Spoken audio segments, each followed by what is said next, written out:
Just thought, సరదాగా మాట్లాడుకున్నాం. ఈ భూమి మీద ఎన్నో కోట్ల జీవాలు బతుకుతున్నాయి ఈజీగా, సరదాగా, రూపాయి ఖర్చు లేకుండా. కానీ ఇదే ప్లానెట్ లో అనుక్షణం డబ్బు కడుతూ పే చేస్తూ బతుకుతున్న ఒకే ఒక జీవి మనిషి. ప్లానెట్ మనకి దేవుడిచ్చింది, దానికి మనం డబ్బు ఎందుకు పే చేయాలి? ఒక పక్షి తన ఇష్టం వచ్చిన చోట గూడు కట్టుకుంటుంది, ఒక చెట్టు తన ఇష్టం వచ్చిన చోట ముడుస్తుంది, ఒక తిమింగలం తలుచుకుంటే వరల్డ్ రేస్ వస్తుంది. అడవి దాటడానికి సింహానికి పాస్పోర్ట్ అక్కర్లేదు.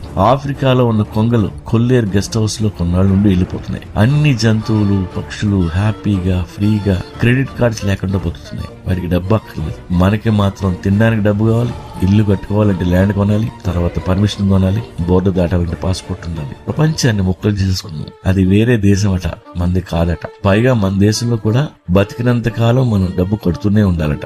ఆఖరికి మన సమాధికి కూడా మనమే పే చేయాలట. దారుణం కదా. ఈ పేమెంట్ సిస్టమ్ వలన ప్లానెట్ అర్థమే మారిపోయింది. ఇది హోమ్ కాదు, లాడ్జ్. మిగతా జీవులన్నిటికీ మాత్రమే ఇది హోమ్, మనకి మాత్రం కాదు. ప్రతిరోజు రెంట్ కోసం మనం ఇక్కడ బతకాల్సిన అందమైన క్షణాలు అమ్ముకుంటున్నాం. ఎందుకు పని చేస్తున్నామో ఎవరికి తెలియదు. ఒక మూమెంట్ ని ఎంజాయ్ చేసే టైం లేదు, ప్రపంచం తిరిగే టైం లేదు, ఒక రాత్రి అంతా వెన్నెలు చూస్తూ కూర్చునే టైం లేదు. ఉరుకులు పరుగులతో డబ్బు కోసం పరిగెడుతాం. ఆ పరుగు ఎప్పటి వరకు? చచ్చేంత వరకు. దేవుడు మనకి అన్ని ఫ్రీగా ఇచ్చాడు. ఇక్కడ ఉన్న ప్రతి పర్వతం, ప్రతి సముద్రం, ప్రతి అడవి మందే. ఆ ఇసుక తిన్నెలు నీవే, హిమాలయాలు నీవే. కానీ మనం ఏది ఎంజాయ్ చేయడం. We are missing the whole experience. మనిషి మైగ్రేషన్ లో బతికిన రోజులే మంచివి. అగ్రికల్చర్ నేర్చుకుని స్థిరపడ్డాడు చూసారా, అక్కడ నేను దారి తప్పాడు.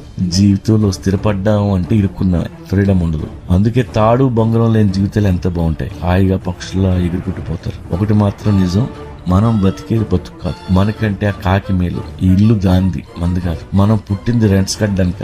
మళ్లీ జన్మ ఉంటే మనిషిగా ఇంకొకసారి పుట్టించొద్దని దేవుని మొక్కుకుందాం. We need a home, not a LADS.